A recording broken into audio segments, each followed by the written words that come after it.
Sempre achei a revisão a parte mais chata dos estudos. Se alguém falasse que tinha uma técnica nova, lá tava eu assistindo para tentar tornar esse processo, né, um pouco menos chato. Mas depois de muitas frustrações, né, tentativas, eu aprendi que a revisão pode ser algo bem mais simples. Então hoje eu vou mostrar para vocês, né, como eu transformei isso em algo realmente eficiente para mim.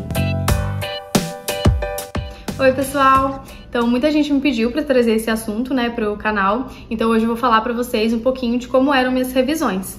Eu comecei fazendo aquela revisão espaçada, né, que você tem que revisar depois de 24 horas, 7, 14, 30, enfim. E aí eu montei na época, né, uma tabela enorme para tentar me organizar. No começo até que parecia bom, mas depois, né, que foram incluindo as matérias, então com 10, 11 matérias ali, eu realmente não tava dando conta. A minha virada de chave, né, foi quando eu percebi que eu não precisava revisar tudo, né, exatamente. Eu precisava focar, né, nos meus pontos fracos e trabalhar em cima deles. O que eu já tinha absorvido, eu conseguia ali manter no meu estudo diário. Uma coisa que me ajudou muito, né, a identificar onde estavam meus pontos fracos, foi montar uma tabela. Então eu vou mostrar ela aqui pra vocês e o link também vai estar na descrição para vocês baixarem. Então essa é a tabela, eu fiz uma coluna para acertos, total, e aqui para saber a minha porcentagem em cada tópico. Então, por exemplo, em interpretação de texto, hoje eu resolvi 30 questões e eu acertei só 15.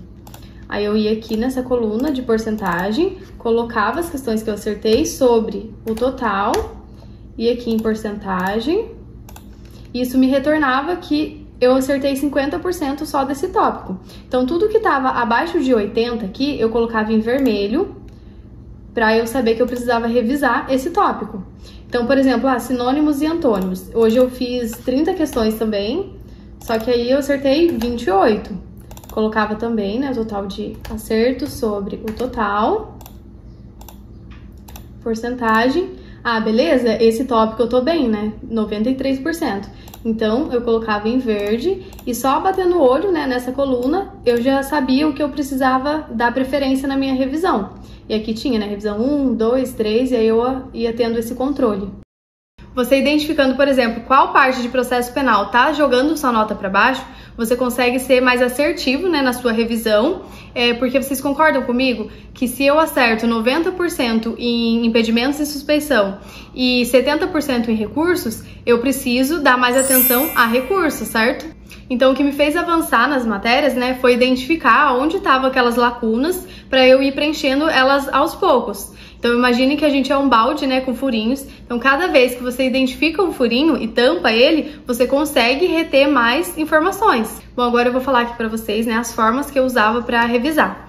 Como eu já falei em vídeos anteriores, eu encarava cada questão como uma oportunidade de revisão. Então, eu não simplesmente respondia uma e já passava para a próxima. Eu parava, né, eu analisava cada alternativa, buscando o erro em cada uma delas, né, lia os comentários dos professores. Por isso que é importante questões que tenham comentário, porque se você se depara com uma questão que você não sabe resolver e não tem uma explicação, aquela questão não adiantou de nada. Então, primeiro você tenta resolver, né, esforça para puxar na memória. Se necessário, pega um papelzinho para você anotar tudo que você lembra daquele assunto. E aí, beleza, né? Extraiu tudo que aquela questão tinha. Aí você abre os comentários do professor para ver se o que você pensou bate com o que tá ali. E aí você vai começar a perceber que, nossa, eu não lembrei tal coisa, né? Fiquei em dúvida em tal coisa. E é isso que a gente precisa ir notando. Eu também separava, né, as questões que eu tinha errado para refazer depois. Trouxe aqui um exemplo, que são questões de português. Então, eu tirava print, colocava no Word e imprimia depois. Eu sempre imprimia tudo porque eu tenho impressora em casa, então facilitava para mim.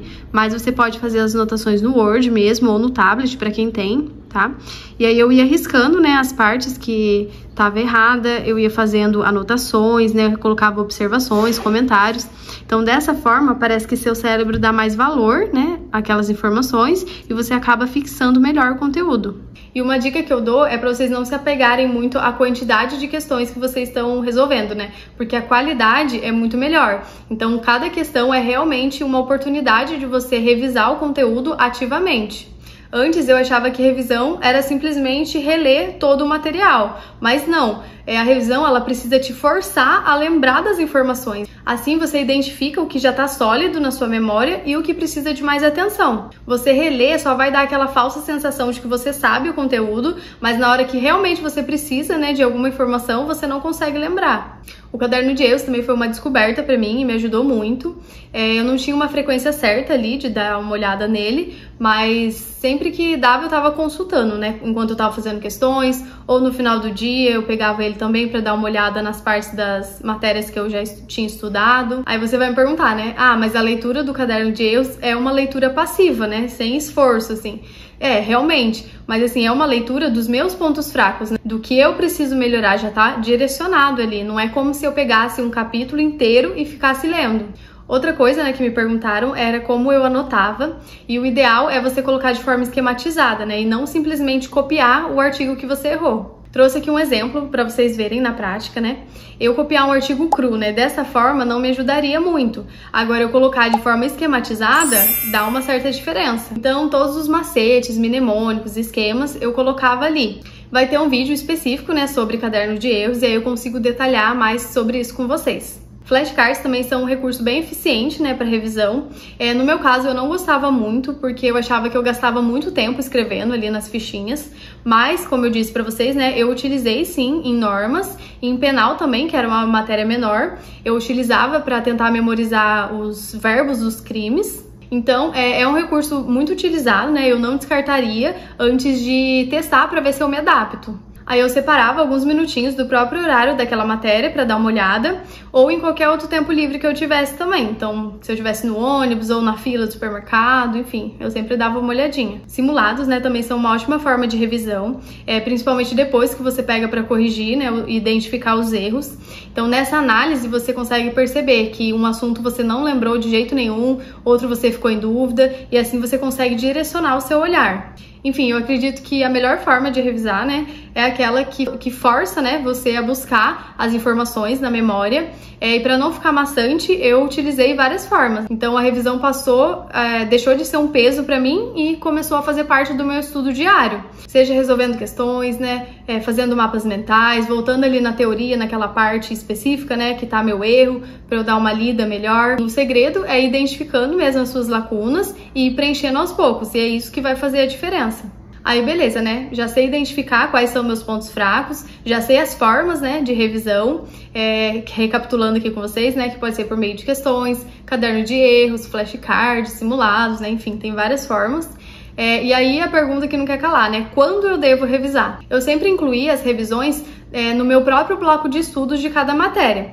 Então, por exemplo, a primeira matéria do dia hoje é português. E na última vez que eu vi português, eu tive dificuldade na parte de regência verbal. Aí o que eu fazia? Eu separava, né, um tempo ali para dar uma olhada no resumo que eu fiz na aula anterior, lembrando que tem que ser um resumo bem pontual, tá? Não dá para ficar anotando tudo que o professor fala, só algumas regrinhas, assim, coisas bem pontuais mesmo. Aí eu pegava as questões anteriores que eu tinha errado, eu refazia elas, olhava o caderno de erros, enfim, aí todas essas formas que eu já falei para vocês aqui durante o vídeo.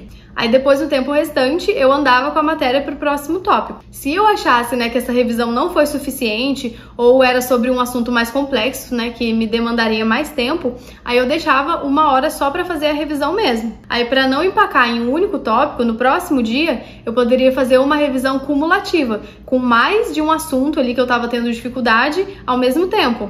Mas existem outras alternativas também, né? Você vai adequando ao que você acha melhor. Então, por exemplo, dá para você deixar 1 hora, né, do seu dia só para revisões, ou estipular datas, né, de revisão. Então, por exemplo, hoje, dia 6, eu vi a parte de Windows.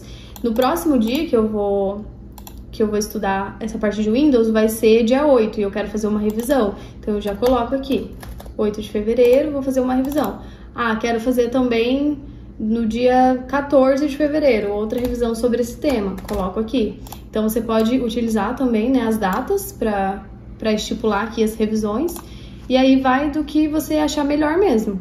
Então era basicamente assim que eu revisava, né? Eu ia inserindo os tópicos que eu tinha dificuldade, até eu sair ali de 60% de acertos para 80, 85. E aí, beleza, via todos os tópicos de uma matéria, voltava para o começo de novo. E assim eu ia rodando, né, o edital e ia preenchendo as lacunas que iam surgindo. Por fim, né, o conselho que eu deixo aqui é que vocês não se cobrem muito no primeiro contato com a matéria, porque a gente não vai sair da primeira aula já sabendo tudo, né, logo de cara. E é com o tempo que a gente vai aprimorando o nosso estudo, né, de forma gradual. E esse foi o vídeo de hoje, eu espero muito que ajude. Se esse conteúdo foi útil para você, já deixa seu like, já se inscreve aí no canal. E muito obrigada por me assistirem até aqui. Tchau!